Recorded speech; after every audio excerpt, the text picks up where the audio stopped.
এই যে এই আমটা পেড়ে নিলাম, ভালো করে আমি আমটা ধুয়ে নিলাম। এবারে সরু সরু করে কেটে নেব। সমস্ত মশলা আমি দিয়ে দিয়েছি, এবার ভালো করে মাখিয়ে নেব। নাও, দারুণ হয়েছে, দারুণ হয়েছে। এবার আমি খেয়ে দেখবো কেমন হয়েছে।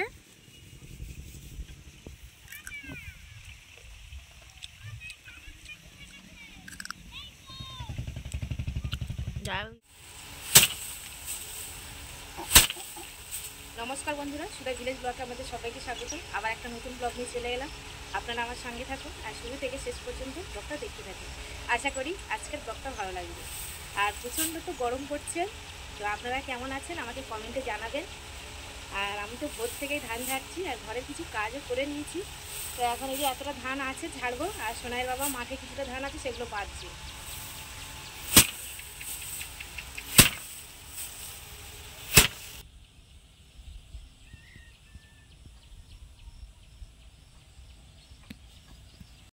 দুপুরে ভাত খাওয়ার পর একটু ঘুমিয়েছিলাম, আর বিকালের দিকে এই যে আম গাছের কাছে চলে এসেছি। ভাবছি একটু কাঁচা আম মাখা খাবো।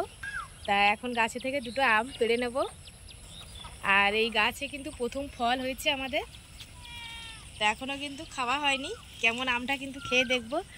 আর আপনারা কিন্তু কমেন্টে জানাবেন আমাদের গাছের আমগুলো কেমন হয়েছে। বেশি হয়নি, অল্পই হয়েছে, আর কিন্তু এটা প্রথম ফল। তো আমগুলো দেখুন কত বড় আর গোল একদম, আমটা কি সুন্দর।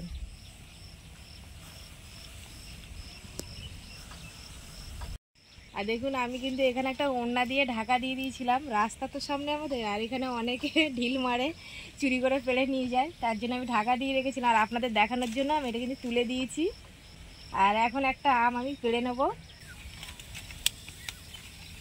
এই যে এই আমটা পেড়ে নিলাম। তো এই যে আমটা আমি পেড়ে নিয়েছি, আর ডালটা থেকে দেখুন আঠা বেরোচ্ছে। তো আরও একটা আম এই যে পেড়ে নিয়েছিলাম আগে থেকে, এই যে দুটো আম পেড়ে নিয়েছি। এই দুটো আম আমি মাখা করব। আমটা আমি এখন ছাড়িয়ে নেব, নিয়ে ধুয়ে নেব ভালো করে। এই দেখুন আটা দেখুন।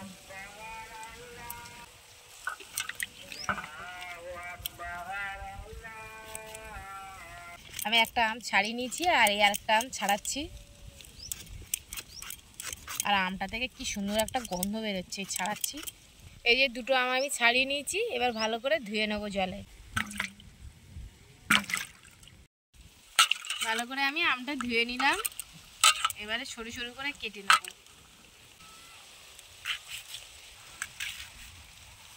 আমটা এখনো কচি, ওর ভিতরে আঁটিটা দেখুন এখনো বসেনি, তাহলে আমটা এখনো কত বড় হবে।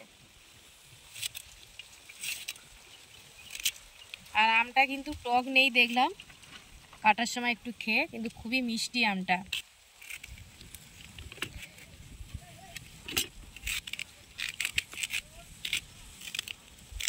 একটা দানা নরম ছিল, আর এই দানাটা মনে হয় শক্ত। এদিন ভিতরে লাল হয়ে গেছে। আর এই আমটা কিন্তু কাঁচা মিঠে আম, খুব টক নয়, মিষ্টি আমটা।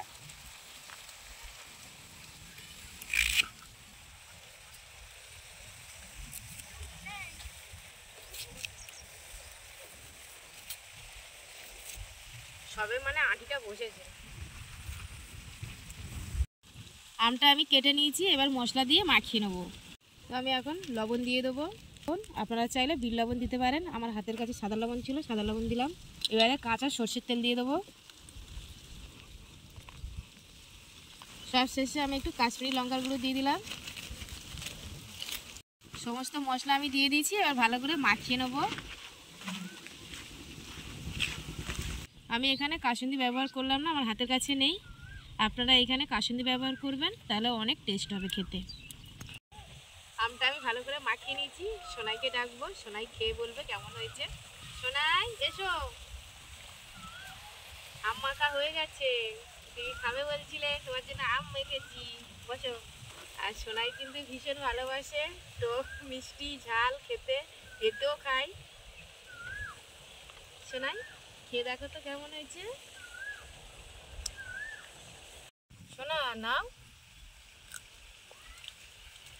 দারুণ হয়েছে, দারুণ হয়েছে। হ্যাঁ, এবার আমি খেয়ে দেখবো কেমন হয়েছে।